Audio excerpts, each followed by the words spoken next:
Good morning. It is time for our daily lectionary reading for Wednesday, August 18th. I think we're finishing up Psalm 101 today. That's like our third day in it. 1 Kings 8, 1 to 21, and then Mark 8, 14 to 21. And as usual, there should be a link in the description if you would like to follow along as I read these. So Psalm 101. A sovereign's pledge of integrity and justice. I will sing of loyalty and justice. To you, O Lord, I will sing.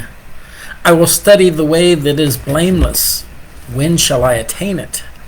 I will walk with integrity of heart within my house. I will not set before my eyes anything that is base. I hate the work of those who fall away. It shall not cling to me. A perverseness of heart shall be far from me. I will know nothing of evil. One who secretly slanders a neighbor I will destroy. A haughty look and an arrogant heart I will not tolerate. I will look with favor on the faithful in the land so that they may live with me. Whoever walks in the way that is blameless shall minister to me. No one who practices deceit shall remain in my house. No one who utters lies shall continue in my presence.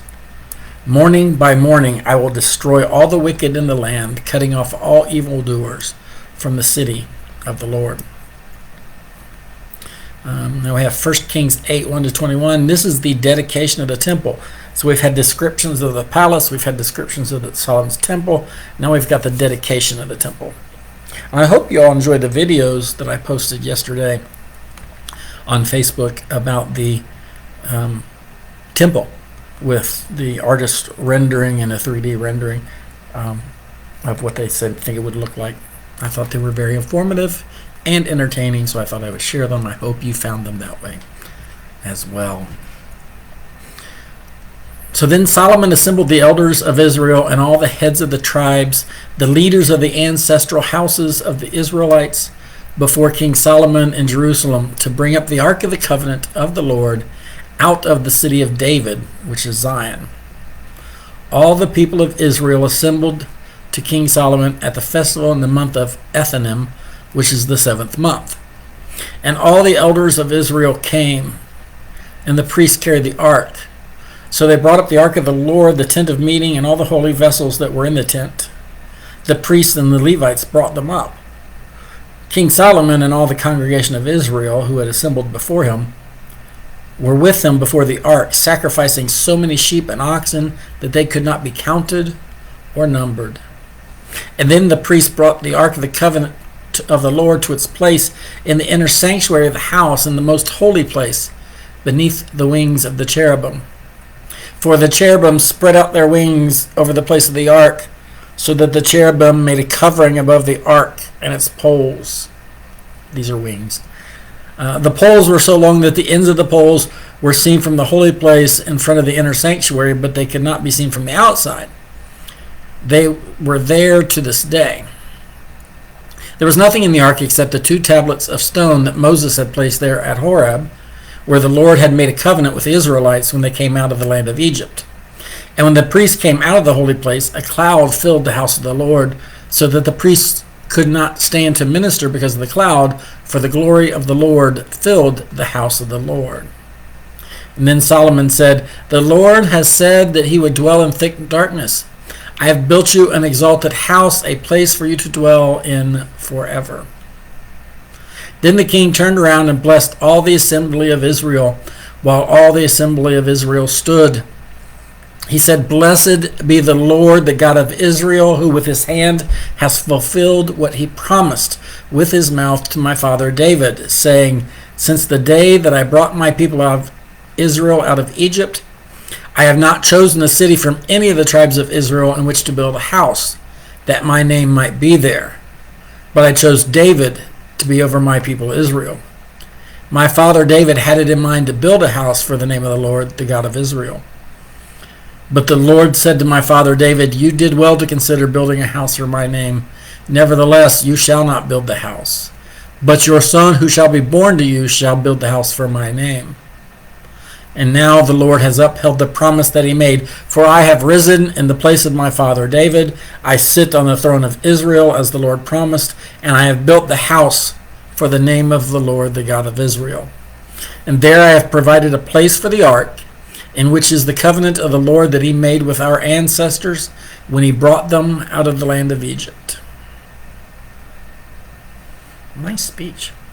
Mark 8:14-21. The yeast of the Pharisees and of Herod. Now the disciples had forgotten to bring any bread, and they had only one loaf with them in the boat. And he, Jesus, cautioned them, saying, Watch out, beware of the yeast of the Pharisees and the yeast of Herod. And they said to one another, It's because we have no bread. And becoming aware of it, Jesus said to them, Why are you still talking about having no bread? Do you not perceive or understand? Are your hearts hardened? Do you have eyes and fail to see? Do you have ears and fail to hear? And do you not remember when I broke the 5 loaves for the 5,000? How many baskets full of broken pieces did you collect? And they said to him, 12. And the 7 for the 4,000? How many baskets full of broken pieces did you collect? And they said to him, 7. And then he said to them, Do you not understand? I always have to wonder how many times there's got to be a count. Someone has to have counted. I don't want to do the work. But how many times did Jesus say that to his disciples? Do you not understand? Don't you get it? Sometimes the disciples seem so dense. But you have to keep in mind that Jesus apparently did not like to give straight answers. He was a very... maybe he's the prototype for the rabbis, but he's certainly using a lot of rabbinic practices, this answering a question with a question, causing the students to think. So instead of just flat out giving them an answer, he's more like, well, what do you think it might be? To hear them thinking. So he doesn't give straight answers. If you notice that he always likes to speak in parables or vague vague statements. Watch out for the yeast of the Pharisees and the yeast of Herod. So, and they have to figure out what he meant by that. What does he mean by that? And they usually get it wrong. Poor guys. Poor disciples usually get it wrong. Which means we're probably getting it wrong too, If they were with him 24/7 and they still got it wrong, how much are we, 2,000 years removed, how much are we screwing it up? Actually, it popped up in my Facebook memories today, something along those lines. Is I posted a Coffee with Jesus cartoon, but part of it is what my comment was, and what brought this to mind this morning is, I have often said, I can't wait till we get to heaven, and then we can find out just how much of it we got wrong, and what little bit did we get right. Because I'm assuming that's the way it is. We get this little bit that we get right, and all this other stuff that we got it wrong, we misinterpreted, we misapplied, we just missed the mark. Which, by the way, is the definition of sin, missing the mark. Literally, that's the definition. But yeah, I look forward to that day when we get to heaven, when I get to heaven, and I can find out just how far off I was. I don't know. Maybe that's just me.